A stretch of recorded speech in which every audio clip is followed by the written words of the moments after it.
বিশ্বজুড়ে হু হু করে বাড়ছে রাশিয়ার প্রভাব। নিকট থেকে দূর প্রান্তে ছড়িয়ে পড়ছে চীনের বাণিজ্য ও প্রযুক্তি। সেই ছায়াতেই যেন ক্রমাগত কোণঠাসা হয়ে পড়ছেন মার্কিন প্রেসিডেন্ট ডোনাল্ড ট্রাম্প।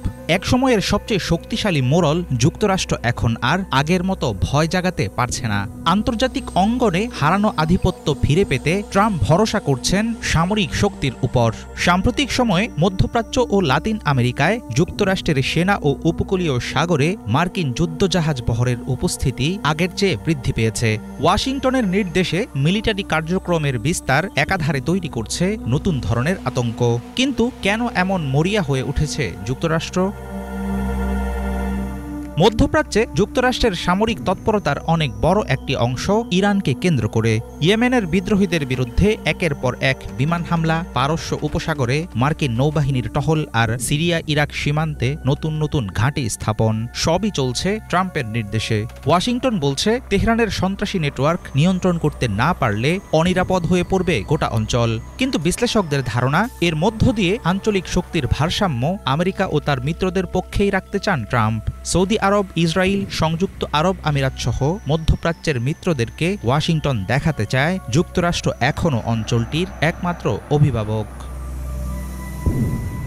লাতিন আমেরিকার পরিস্থিতি মধ্যপ্রাচ্যের চেয়ে অনেকাংশে বেশি সংবেদনশীল। ভেনিজুয়েলা উপকূলে এবং ক্যারিবীয় সাগরে মার্কিন যুদ্ধজাহাজের টহল দিন দিন ঘন হচ্ছে। মাদক চোরাচালান ও মানব পাচার দমনের খোড়া অজুহাতে ইচ্ছামতো অভিযান চালাচ্ছে মার্কিন নৌবাহিনী। কিন্তু এর পেছনে রয়েছে গভীর এক ছক। এমন সামরিক পদক্ষেপের মাধ্যমে ভেনিজুয়েলার যুক্তরাষ্ট্র বিরোধী সরকার এবং অন্যান্য বামপন্থী রাষ্ট্রের উপর সরাসরি চাপ সৃষ্টি করাই ওয়াশিংটনের মূল লক্ষ্য।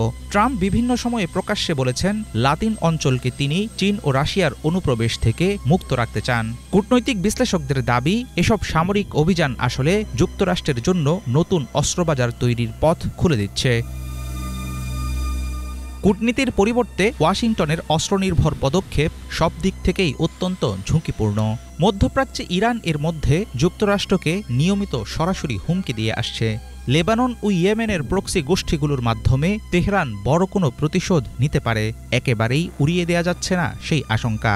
লাতিন আমেরিকার পরিস্থিতিও শান্তিপূর্ণ না। কিউবা, নিকারাগুয়া ও ভেনিজুয়েলায় স্থানীয় জনগণের মধ্যে মার্কিন হস্তক্ষেপের বিরুদ্ধে বাড়ছে তীব্র ক্ষোভ।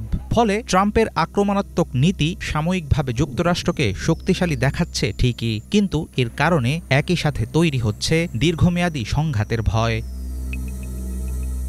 দ্বিতীয়বার যুক্তরাষ্ট্রের ক্ষমতায় আসার পর আগের চেয়ে আগ্রাসী হয়ে উঠেছেন প্রেসিডেন্ট ট্রাম্প। তার কৌশল এখন পরিষ্কার, তিনি কূটনীতির বদলে শক্তি প্রদর্শনে বিশ্বাস করেন। কিন্তু এই নীতি যুক্তরাষ্ট্রকেই ক্লান্ত করে তুলছে।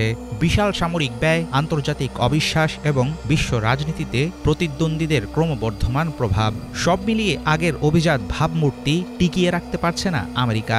রাশিয়া চীনের মিত্রতা বৃদ্ধির মুখোমুখি হতে ট্রাম্প বেছে নিচ্ছেন শক্তি প্রয়োগের ভাষা। দুই মেরুতে ভাগ হওয়া বিশ্বে আচমকা ঠান্ডা যুদ্ধ শুরু হলে কতদিন টিকবে আমেরিকা? হাফিজুল ইসলাম, বাংলা ভিশন।